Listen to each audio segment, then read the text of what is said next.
नागपूरच्या आयकर विभागाने खामगाव येथील अंजुमन हायस्कूल आणि ज्युनियर कॉलेजमध्ये मार्गदर्शन शिबिराचे आयोजन केले होते। या शिबिराचा उद्देश आयकर संबंधित समस्यांवर मार्गदर्शन करणे हा होता। शिबिराचे अध्यक्षस्थान अंजुमन मुफिद्दुल इस्लामचे अध्यक्ष डॉक्टर वकार उल्लख खान यांनी भूषविले। या शिबिराला आयकर अधिकारी अशोक सी वाडेकर, आयकर निरीक्षक प्रवीण देशमुख, गौतम कुमार, शासन अधिकृत ऑडिटर महावीर एम जैन, आयकर निरीक्षक रविशंकर आणि कार्यालय अधीक्षक अमित दास प्रामुख्याने उपस्थित होते। शिबिराची सुरुवात कुराणच्या पठणाने झाली आणि त्यानंतर पाहुण्यांचे स्वागत करण्यात आले। यावेळी आयकर विभागाने विविध स्लाइड्सच्या माध्यमातून आयकर समस्यांवर सविस्तर माहिती दिली। या कार्यक्रमाला बुलढाणा जिल्ह्यातील विविध संस्थांचे प्रमुख, मुख्याध्यापक आणि नागरिक मोठ्या संख्येने उपस्थित होते।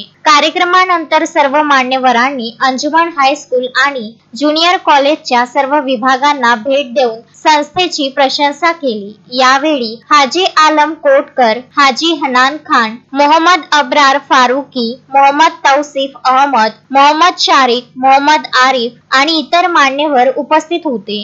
मोहम्मद फारुक, विदर्भ न्यूज, खामगाव।